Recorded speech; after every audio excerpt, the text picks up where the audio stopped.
मैं बुद्धि लड़ाता रहा, वेदांत के सिद्धांतों में उलझता रहा, किंतु ब्रह्म का अनुभव नहीं कर पाया। ज्ञानार्जन एक बात है और ज्ञानानुभव दूसरी। ज्ञानार्जन का महत्व होते हुए भी ज्ञानानुभव का महत्व अधिक है। सखियाँ उद्धव जी को राधिका जी का दर्शन कराने ले गई। सखियों की मंडली में विराजमान श्री राधा जी की शोभा अवर्णनीय है। 9 वर्ष की निर्दोष वय, सादगी भरा श्रृंगार, मुख पर दिव्य तेज की आभा, सात्विकता और प्रेम की मूर्ति, जगत के आनंददाता श्री कृष्ण की आनंददायिनी श्री राधा जी को उद्धव जी ने साष्टांग प्रणाम किया। किंतु राधिका जी का शरीर श्री कृष्ण के विरह के कारण सूखे कांटे जैसा हो गया था। मन व्याकुल और व्यथित था। केश रूखे सूखे और बिखरे हुए थे। चंद्रमुख शुष्क सा हो गया था। मुख से वेदना भरी आहें निकल रही थी और आँखों से अश्रुधारा बह रही थी। इस प्रकार वे दुख वल्लरी सी दिखाई दे रही थी। सूखकर कांटा हुआ तन था, विकल बेहाल मन, बाल बिखरे शुष्क थे, मुरझा हुआ था विधु बदन। वह निकलती आह थी आँख आंसू से भरी। वसन अस्त व्यस्त थे, थी दुख लता पूरी हरी। श्री राधा जी उद्धव जी से पूछने लगी, तुम कौन से श्री कृष्ण का संदेशा लाए हो? मेरे श्री कृष्ण तो यही हैं, मैं वियोगिनी नहीं हूँ। अंतर की संयोगिता राधा श्री कृष्ण के चिंतन में लीन हो गई। उद्धव जी ने फिर वर्णन किया और कहा, मैं मथुरा से आया हूँ, श्री कृष्ण यहाँ आने वाले हैं। श्री राधा जी, क्या तुम मेरे स्वामी का संदेश लेकर आए हो? किंतु उस संदेश से मुझे कोई शांति नहीं मिलेगी। विरहिणी के दुख को कौन समझ पाएगा? राम बाण वाज्ञा होए ते जाने। मुझे शांति दे सके ऐसा कोई शास्त्र मंत्र या ज्ञान जगत में नहीं है। मैं तो प्रतिक्षण श्री कृष्ण का भजन ध्यान और दर्शन कर रही हूँ।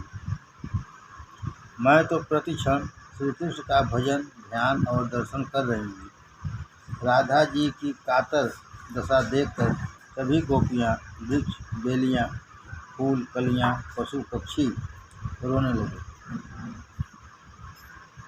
राधा जी के दिव्य प्रेम ने उद्धव जी को भी रुला दिया। मैं इस राधिका को क्या उपदेश दूंगा? श्री राधा जी के मुख कमल की सुवास से एक भ्रमर आकर्षित होकर मर्राने लगा। राधिका जी उसे दूर करने लगी। तू तो कपटी है, काले कृष्ण का कपटी बंधु है, मेरे पास मत आ। उद्धव जी ने फिर राधिका जी को प्रणाम किया।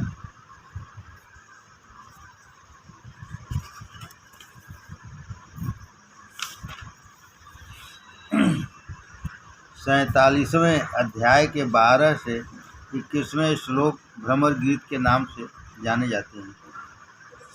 भ्रमर गीत में वैसे तो राधिका जी भ्रमर को उलाहना देती हैं, किंतु उसका लक्ष्य तो है उद्धव जी और साथ साथ कुछ कृष्ण को भी सुनाया है। भ्रमर गीत एक वचन में है और वेणु गीत, युगल गीत आदि बहुवचन में। उद्धव जी कहते हैं, श्री कृष्ण को कपटी मत कहो, वे तो दया और प्रेम के सागर हैं। वे तुम में से किसी को भी नहीं भूल पाए। वे तुम सभी को बार बार याद करते हैं। राधा जी, उद्धव तुम उन्हें अच्छी तरह पहचान ही नहीं पाए हो। यदि उनके मूल स्वरूप का ज्ञान और अनुभव तुम्हें हुआ होता तो तुमने उनको छोड़ा ही नहीं होता। तुम्हें ज्ञान और शास्त्र की बड़ी बड़ी बातें करके उन्होंने छला है। तुम्हारे शुद्ध ज्ञान से इस शुद्ध प्रेम को भूमि को क्या लेना देना है। ज्ञान और योग की चर्चा यहाँ अप्रस्तुत है। प्रेम राज्य में एक ही प्रियतम का शासन होता है। अपना तो ज्ञान शास्त्र कर्म धर्म सब कुछ श्री कृष्ण ही है। अपनी सांस तक श्री कृष्णमय है। तो फिर तुम्हारे ज्ञान को हम कहाँ स्थान देंगे। इस प्रेम की भूमि में तुम प्रेम की बात कर सकते हो, शुष्क ज्ञान की नहीं। उद्धव जी, मैं तो मथुरावासी श्री कृष्ण का संदेश लेकर आया हूँ कि वे तुम्हें भूले नहीं हैं, तुम्हें और तुम्हारे प्रेम को बार बार याद करते हैं। राधा जी, उद्धव जी, तुम यह क्या कह रहे हो। भगवान सर्वव्यापी हैं, फिर भी तुम उन्हें केवल मथुरावासी ही बता रहे हो। 6 शास्त्रों का तुमने अभ्यास तो किया, किंतु कोरे ही रहे हो तुम। शास्त्रों में डूब गए किंतु मोती पा न सके। उद्धव जी, मेरे कृष्ण केवल मथुरा में नहीं, हर कहीं बसते हैं। मुझे तो चारों ओर वही दिखाई दे रहे हैं। श्री कृष्ण यहाँ के कण कण में हैं, हमारे मन में हैं, हमारे हृदय में हैं, हमारे रोम रोम में वे बसे हुए हैं। वह कपटी कभी सामने आता है, कभी छिप जाता है। तुम तो उसकी 2-4 महीने से सेवा कर रहे हो। मैं तो उसकी जन्म जन्मांतर की दासी हूँ। तुम उनके विषय में क्या जानते होगे। कृष्ण स्वार्थी था, तभी तो सुग्रीव का पक्ष लिया था। कृष्ण स्वार्थी था, तभी तो सुग्रीव का पक्ष लिया था उसने अपने रामावतार में। वह कपटी है, तभी तो हमें छोड़ गया है। तुम मुझे बार बार बंधन क्यों कर रहे हो। यहाँ क्यों आए हो। तुम्हें अपने कन्हैया ने भेजा है, तो हम तुम्हारा स्वागत तो करती हैं, किंतु हम अनपढ़ों को तुम्हारे शास्त्र ज्ञान से क्या वास्ता। उद्धव जी ने मान लिया कि उनसे अपने ही शब्द गोपियाँ वापस दे रही हैं। उनके अपने ही शब्द गोपियाँ वापस दे रही हैं। उन्होंने कृष्ण से गोपियों को अनपढ़ कहा था। उद्धव जी ने मान लिया कि उनके अपने ही शब्द गोपियाँ वापस दे रही हैं। उन्होंने कृष्ण से गोपियों को अनपढ़ कहा था। उद्धव जी, मुझे क्षमा करो राधिका जी, मैंने तुम्हारा अपमान करके अपराध किया था। तब मैं ही अज्ञानी था। राधा कृष्ण अभिन्न है, यह आज मैंने प्रत्यक्ष देखा। बिना राधे कृष्ण आधे। राधा जी, उद्धव जी, मैं और कृष्ण अभिन्न हैं। तुम क्या चाहते हो। हमारे अतिथि होने के नाते तुम्हारी इच्छा पूर्ण करना हमारा कर्तव्य है। उद्धव जी, मेरी बुद्धि ज्ञान के अभिमान से कुंठित और कठोर हो गई है। ज्ञान ने मुझे जड़ शुष्क बना दिया है। मुझे तुम प्रेम लक्षणा भक्ति का दान करो। राधा जी ने उद्धव जी की इच्छा पूर्ण की। उनको प्रेम लक्षणा भक्ति का ज्ञान मिला। गोपियाँ बाहर और भीतर कृष्ण के अस्तित्व का अनुभव कर रही हैं। राधा जी ने बांसुरी बजाई तो राधे गोविंद की सुरीली तान बह चली। गोपियाँ भी कृष्ण कीर्तन में लीन हो गईं। राधा जी ने बांसुरी बजाई तो राधे गोविंद की सुरीली तान बह चली। गोपियाँ भी कृष्ण कीर्तन में लीन हो गईं। गोपियों की भाव विह्वलता को देखकर कृष्ण भी मथुरा से दौड़ते हुए आ पहुँचे। सखियों की मंडली में राधिका जी के साथ विराजमान हुए। गोपियों और उद्धव जी ने राधा कृष्ण के मनोहर स्वरूप का दर्शन किया। उन्हें अब यह भी ज्ञात नहीं है कि वे कौन हैं, कहाँ से क्यों आए हैं। उद्धव जी का ज्ञानाभिमान निर्मूल हो गया। वे 2-4 दिनों के लिए गोकुल गए थे, किंतु वहाँ 6 महीने बीत गए। वे 2-4 दिनों के लिए गोकुल गए थे, किंतु वहाँ 6 महीने बीत गए। उनको विश्वास हो गया कि कृष्ण गोपियों से दूर भी नहीं है और भिन्न भी नहीं। अब भी गोपियाँ कृष्ण कीर्तन करती हैं, वे मथुरा से आ जाते हैं।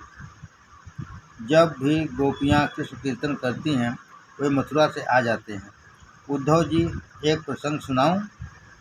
एक बार कन्हैया अपने मित्रों के साथ आँख मिचौनी खेल रहा था।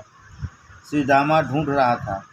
पहले कन्हैया इस कुंड में छिप गया और फिर भागता हुआ मेरे घर आकर कहने लगा, मुझे कहीं छिपा दे, नहीं तो श्री दामा मुझे घोड़ा बनाएगा।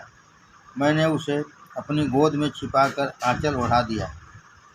अब जब भी मैं सोने जाती हूँ तो लगता है कि कन्हैया मेरी गोद में छिपा हुआ है और मैं पागल सी हो जाती हूँ।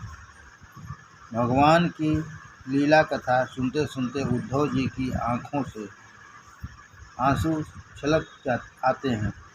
वे गोपियाँ धन्य हैं जो प्रतिक्षण ब्रह्म का अनुभव कर पाती हैं। कृष्ण गोपियों से कहते हैं, गोलोक धाम में हमारा नित्य संबंध है। हम वियोगी हो नहीं सकते। ज्ञान दृष्टि से देखें तो मैं यहाँ हूँ, सर्वत्र हूँ, तुम्हारे साथ भी हूँ। मैंने विरह का दान इसलिए तुम्हें दिया है कि तुम हमेशा मेरे स्वरूप का ध्यान और स्मरण करती रहो। मेरा दूरत्व ही तुम्हें मेरा ध्यान करा रहा है। विरहावस्था में चित्त प्रिय पात्र में एकाग्र हो जाता है और उसी का ध्यान स्मरण करता रहता है। विरहावस्था में प्रिय पात्र का सतत सानिध्य अनुभव होता है। मेरा तुम अविरल ध्यान करती रहो, इसलिए मैंने तुम्हें विरह दिया है। मेरा तुम अविरत ध्यान करती रहो, इसीलिए मैंने तुम्हें विरह दिया है। संयोगावस्था में चक्षु दर्शन होता है, वियोगावस्था में मनोदर्शन। वियोग तो एक विशिष्ट प्रकार का योग ही है। वियोग तो एक विशिष्ट प्रकार का योग ही है। पति कहीं बाहर गया हुआ हो तो पत्नी बड़ी लगन से उसी का ध्यान धरती रहती है। गोपियों को विशिष्ट योग का दान करने के लिए ही भगवान ने वियोग दिया। हम विभक्त हो ही नहीं सकते। मैं तुम्हारे समीप हूँ, तुम मेरे स्वरूप को याद करते रहना। तुम तो गोलोक की नित्य सिद्धा गोपियाँ हो।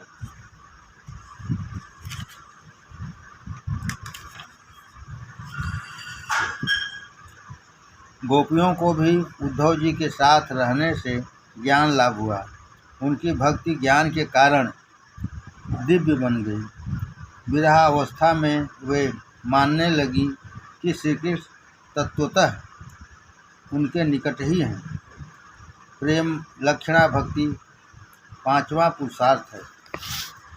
भक्ति अभेद सिद्ध करती है, ज्ञान भी अभेद सिद्ध करता है, किंतु ज्ञान की तुलना में भक्ति मार्ग अधिक सरल है। प्रभु से कहा, तुम मेरे नहीं मैं तुम्हारा हूँ। प्रभु से कहो, तुम मेरे नहीं मैं तुम्हारा हूँ। समुद्र की तरंग हो सकती है, तरंग का समुद्र नहीं। प्रभु से कहो, तुम मेरे नहीं मैं तुम्हारा हूँ। समुद्र की तरंग हो सकती है, तरंग का समुद्र नहीं। नंद बाबा, यशोदा जी, राधा जी तथा अन्य गोपियों के तीव्र कृष्ण प्रेम को प्रत्यक्ष देखकर उद्धव जी का ज्ञानाभिमान जलकर खाक हो गया। उन्हें स्पष्टतः ज्ञात हो गया कि प्रेम भक्ति के बिना ज्ञान निरर्थक है, प्रेम ज्ञान से श्रेष्ठ है।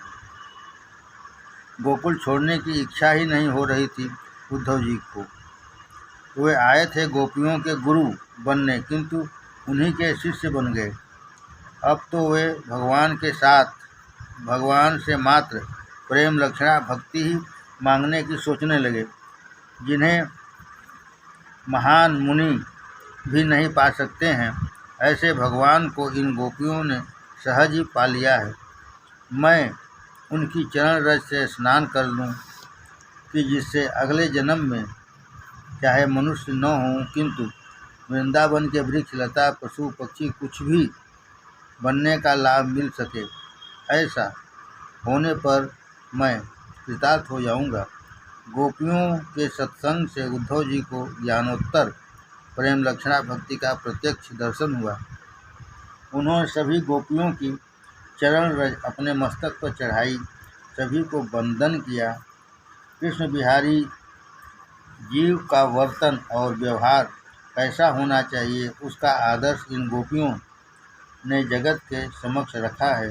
धन्य है उन ब्रजवासी नर नारियों को। उद्धव जी ने अब मथुरा जाने की अनुज्ञा मांगी। राधा जी ने कहा, उद्धव जी कृष्ण से कहना कि वे शीघ्र ही यहाँ आकर गोकुल को समाप्त करें। कृष्ण के लिए कुछ भेंट भी उन्होंने दी। इस समय यशोदा और नंद जी भी आ गए। उन्होंने संदेशा भेजा, मनसो वृत्तयो न स्युः कृष्ण पादाम्बुजाश्रया वाचो भी धायी निर्निम्ना नायस्तमहृणादिषु कर्म विश्राम्यमाणानां यत्र क्वापीश्वरेच्छया मंगलाचरितैः दारनैर्तीर्न कृष्ण ईश्वरे। उद्धव जी, हम तो यही चाहते हैं कि अपनी सभी वृत्तियाँ और संकल्प श्री कृष्ण के चरण कमलों में के आश्रित रहें और उनकी सेवा में ही लगी रहें। अपनी वाणी उन्हीं का नामोच्चार करती रहे, अपना शरीर उन्हीं की सेवा करता रहे। हमें मोक्ष की इच्छा नहीं है। अपने कर्म और प्रभु की इच्छा के अनुसार हमें जिस किसी योनि में जन्म मिले, हम शुभाचरण दान धर्म करते रहें। ईश्वर के प्रति हमारी प्रीति उत्तरोत्तर वृद्धिगत होती रहे। संदेश सुनाते सुनाते नंद यशोदा और गोपियों का हृदय भर आया। इन 2 श्लोकों में समय भागवत का हृदय समाहित है। इन 2 श्लोकों में समग्र भागवत का हृदय समाहित है। विषयों के प्रति वैराग्य और कृष्ण के प्रति प्रीति उत्पन्न करने वाले ये 2 श्लोक भागवत की आत्मा है। उद्धव जी, कृष्ण से कहना कि मेरा मन सदा सर्वदा उन्हीं में रमता रहे, मेरा मन संसार के किसी पदार्थ की ओर न चला जाए, मेरी वाणी कृष्ण का जय करती रहे और दृष्टि उसका दर्शन। यदि प्रारब्ध कर्मानुसार जन्म देना ही हो तो किसी पवित्र वैष्णव के घर में देना, कि जिससे कृष्ण कीर्तन सुनने का लाभ सदा मिलता रहे। कृष्ण कीर्तन सुनकर मैं कृतार्थ होता रहूं और सेवा में तन्मय होने का अवसर मिले। यशोदा जी कहने लगी, उद्धव जी, कन्हैया से कहना उसे इच्छा हो तो यहाँ आए, केवल हमारे लिए आने का कष्ट न करे। यदि उसे वहीं सुख आनंद मिलता हो तो वहीं रहे। हमारे वियोग से यदि उसे सुख होता हो तो वह मथुरा से यहाँ आने का कष्ट न करे। हम तो यहाँ उसके विरह में जलने और आंसू बहाने में भी सुख ही मानेंगे। हमारे सुख के लिए उसे श्रम करने की कोई आवश्यकता नहीं है। वह जरा भी जहाँ भी रहे सुखी रहे। इतना कहते यशोदा जी को भी रोना आ गया। यशोदा जी की भक्ति पुष्ट भक्ति है। पुष्ट भक्त अपने सुख का नहीं, अपने आराध्य के सुख का ही विचार करता है। यशोदा जी की भक्ति पुष्ट भक्ति है। पुष्ट भक्त अपने सुख का नहीं, अपने आराध्य के सुख का ही विचार करता है। राधा जी ने कहा, उद्धव जी, कृष्ण की यह बांसुरी और कमली भी लेते जाओ। इन्हें मैं यहाँ रखकर क्या करूँगी? तुम कृष्ण को ही दे देना। उद्धव, कृष्ण तो अब बड़ा राजा बन गया है, उसके लिए मैं क्या भेजूँ? मैंने माखन मिश्री तैयार रखी है, सो तुम उसे मेरी ओर से खिलाना, किंतु मेरा नाम मत लेना। उद्धव जी ने सबको धीरज देते हुए कहा, आप सब चिंता न करें, मैं कृष्ण को शीघ्र ही यहाँ ले आऊँगा। उद्धव जी का रथ मथुरा की दिशा में बढ़ने लगा। उनका मन भी विचारों और गहराइयों में गोता लगाने लगा। मैं आज तक मानता था कि कृष्ण करुणानिधि कृपा सागर हैं, किंतु लगता है कि वे तो बड़े कठोर हैं। इन भोले ब्रजवासियों को विरहाग्नि में जला रहे हैं। मैं उनकी उपालंब दूंगा। उद्धव जी मथुरा आ पहुँचे, कृष्ण के पास आए। अंतर्यामी श्री कृष्ण जानते हैं कि उद्धव क्या कहने जा रहे हैं, सो वे कहने लगे, उद्धव, जब तुम इधर थे तो मेरी प्रशंसा करते थे, अब गोकुल गए हो तो गोपियों की प्रशंसा करने लगे हो। मैं निष्ठुर नहीं हूँ।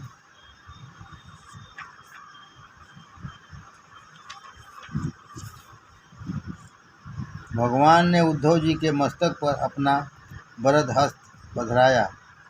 उद्धव जी समाधिस्थ होकर देखने लगे, वह तो सब कृष्ण की लीला मात्र है। वे तो मथुरा में भी हैं और गोकुल में भी। भगवान ने अपनी सभी गोकुल लीलाओं का दर्शन कराया। एक स्वरूप मथुरा में दिखाई दिया तो दूसरा गोकुल में। एक स्वरूप यशोदा की गोदी में था तो दूसरा राधा जी के साथ रास रचा रहा था। उद्धव, मेरी यशोदा माता ने प्रेम बंधन से मुझे इस प्रकार बांध दिया है कि मैं वृंदावन छोड़ ही नहीं पा सकता। चाहे मैं मथुरा में दिखाई दूं, किंतु मैं होता तो हूँ गोपियों के पास भी। मैं गोपियों से अभिन्न हूँ। राधा कृष्ण एक ही है। उद्धव का गोकुलागमन प्रसंग ज्ञान और भक्ति के मधुर कला का चित्रण है। उद्धव के ज्ञान और गोपियों की भक्ति, निर्गुण और सगुण का यहाँ संघर्ष और समन्वय है। भगवान की गोपी प्रेम लीला की कथा 10वें स्कंद के 48वें अध्याय पर समाप्त होती है। भगवान की राजस लीला का आरंभ होने जा रहा है। राजस भक्तों के मन के निरोध के लिए राजस लीला की कथा है। राजस भक्तों के मन के निरोध के लिए राजस लीला की कथा है। कृष्ण कथा सभी प्रकार के जीवों को आनंद देती है। कृष्ण सभी जीवों को अपनी ओर आकर्षित करके परमानंद का दान करते हैं। कुब्जा को भी उन्होंने कृतार्थ किया। भगवान ने अक्रूर जी के घर जाकर उनको आज्ञा दी, धृतराष्ट्र पांडवों को लाक्षागृह में भस्मीभूत करना चाहता है, सो तुम धृतराष्ट्र के घर 2-4 दिन ठहर कर यह देख आओ कि वह पांडवों के लिए कैसी भावना रखता है। तुम वहाँ प्रत्यक्ष जाकर परीक्षा कर आओ। अक्रूर जी हस्तिनापुर आकर धृतराष्ट्र के पास 2 मास तक रहे और उसको उपदेश भी दिया, हे धृतराष्ट्र, जीव अकेला जन्म लेता है, मरता भी अकेला ही है, सो कुटुंब के लिए पाप करना अत्यंत अनुचित है। जीव अकेला जन्म लेता है और मरता भी अकेला ही है, सो कुटुंब के लिए पाप करना अत्यंत अनुचित है। आँखों का अंधा नहीं है, किंतु जिसके आँखें होते हुए भी जो लोभ मोह मद काम की पट्टी के कारण नहीं देख सकता हो, वही अंधा है। धृतराष्ट्र की आँखें मोह और लोभ से अंधी हो गई थी। जिसकी आँखों को रुपये पैसों ने घेर लिया है, वही धृतराष्ट्र है। जिसकी आँखों को रुपये पैसों ने घेर लिया है, वही धृतराष्ट्र है। धृतराष्ट्र का लोभी अक्रूर जयसों के सत्संग से भी सुधर नहीं पाया। मृत्यु के समय धन नहीं, धर्म और सत्कर्म ही साथ जाते हैं। फिर भी विचित्रता तो देखो कि मनुष्य विषय सुखों के पीछे ही भागता रहता है और संसार के सिवाय अन्य कहीं आनंद ढूंढने का प्रयत्न ही नहीं करता है। अक्रूर जी ने धृतराष्ट्र से पूछा, तुम जानबूझकर यह पाप या कपट क्यों कर रहे हो? धृतराष्ट्र, आपकी बात तो पते की है, किंतु दुर्योधन के मेरे पास आते ही मेरा सारा ज्ञान विचार विवेक हवा हो जाता है। जो सच्ची और योग्य बात समझकर भी पाप करता है, जानबूझकर पाप करता है, वह धृतराष्ट्र है। भगवान की भी अब तो इच्छा है कि कौरवों का विनाश हो जाए। बीज शुद्ध होने पर भी कुसंग के कारण जो बिगड़ता है वह सठ है। जिसका बीज ही दुष्ट है वह खल है। पाठ सठ सत्संग से सुधर जाता है, किंतु खल सुधर नहीं पाता। मंदार मूले बदनाभिरामम बिंबाधरे पूरित वेणु नादम गोपी पगो पीज मध्य संस्थम गोविंदम दामोदर माधवेति। इसका मुखार बिंदु अतिशय मनोहर है, जो बिंब समान लाल अधरों पर बांसुरी रखकर मधुर तान छोड़ रहे हैं। जो कदम वृक्ष के नीचे गायों गोपों और गोपियों के मध्य विराजमान है, ऐसे भगवान का हे गोविंद, हे दामोदर, हे माधव ऐसे संबोधनों से सदा सर्वदा स्मरण करना चाहिए। हरे राम राम राम हरे हरे, हरे कृष्ण कृष्ण कृष्ण हरे हरे। छूटी कैद सिंहासन पाया, हरि ही तिलक साथ ले आया। श्याम कृपा सब मंगल साज, उग्रसेन अब यादव राज। दशम स्कंद उत्तरार्ध। कृष्णाय वासुदेवाय हरे परमात्मने प्रणत क्लेशनाशाय गोविंदाय नमो नमः। प्रणाम करने वालों के दुखहर्ता श्री कृष्ण वासुदेव हरि परमात्मा गोविंद को बार बार नमस्कार। प्रणाम करने वालों के दुखहर्ता श्री कृष्ण वासुदेव हरि परमात्मा गोविंद को बार बार नमस्कार हो। सभी साधनों का फल है मन शुद्धि। सभी साधनों का फल है मन शुद्धि। इसके लिए मनुष्य घात घात के साधन करता है। जगत विकृत नहीं हुआ। मन की अशुद्धि के कारण ही जगत भी विकृत लगता है। इस जग में ज्ञानी भी हैं और अज्ञानी भी। ज्ञानी के लिए यह जगत आनंदमयी है और अज्ञानी के लिए दुखदायी। ज्ञानी का मन अति शुद्ध होता है और अज्ञानी का पशु सा जड़। काम क्रोधादि विकार मन को अशुद्ध करते हैं। मन निर्विकार निर्वासनामय बनेगा तभी शुद्ध होगा। शुद्ध हुआ मन निष्काम बनेगा और तभी ज्ञान का उदय होगा।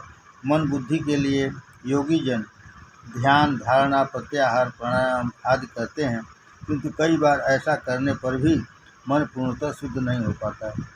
जब श्री कृष्ण विरह से व्याकुल होकर कृष्ण दर्शन के लिए प्राण छटपटाने लगते हैं, तब मन शुद्ध होता है। विरहाग्नि में मन की मलिनता जल जाती है। साधारण जन तो प्रभु विरह सह लेता है, किंतु संतों के लिए तो प्रभु विरह असह्य है। उनकी दर्शनातुरता शरीर को जलाकर मन को तन्मय कर देती है, तब वे ईश्वर का अनुभव करते हैं। वैसे तो ईश्वर सर्वत्र है। कृष्ण विरह में जलते हुए ब्रजवासी आंसू बहाने लगते हैं। उन्हें वृंदावन श्मशान सा लगता है। विरह में जब जीव बेचैन हो जाता है, तब अपने प्रिय पात्र की मधुर छवि उसकी दृष्टि में तैरने लगती है। संयोग की अवस्था में तो वह प्रिय एक ही दिखाई देता है, जबकि विरहावस्था में स्थान स्थान पर कई रूपों में वह दिखाई देता है। वियोगावस्था में तो जहाँ जहाँ दृष्टि जाती है, वहाँ वहाँ अपना प्रिय पात्र दृष्टिगोचर होता है। गोपी प्रेम की कथा उद्धव जी के प्रसंग के साथ समाप्त हुई। गोपियाँ प्रेम लक्षणा भक्ति की आचार्या हैं। संसार व्यवहार निभाते हुए भी किस प्रकार प्रभु भक्ति की जा सके, वह उन्होंने बतलाया है। भागवत में हर चरित्र के अंत में उसका रहस्य भी निर्दिष्ट है। कंस और कंस की रानियाँ, अस्थि और प्राप्ति की बातें हमने देख ली। नीति अनीति से किसी भी प्रकार से के हथकंडे अपनाकर धन कमाने वाला व्यक्ति कंस है। नीति अनीति से किसी भी प्रकार के हथकंडे अपनाकर धन कमाने वाला व्यक्ति कंस है। जब से लोगों ने धन को ही सभी सुखों का आधार माना है और बैंक बैलेंस की चिंता में खोए से रहने लगे हैं, तभी से पाप बढ़ता ही जा रहा है। कंस बढ़ते ही जा रहे हैं। पैसा चाहे कोई सुख दे सकता हो, शांति नहीं दे सकता। पैसा चाहे कोई सुख दे सकता हो, शांति नहीं दे सकता।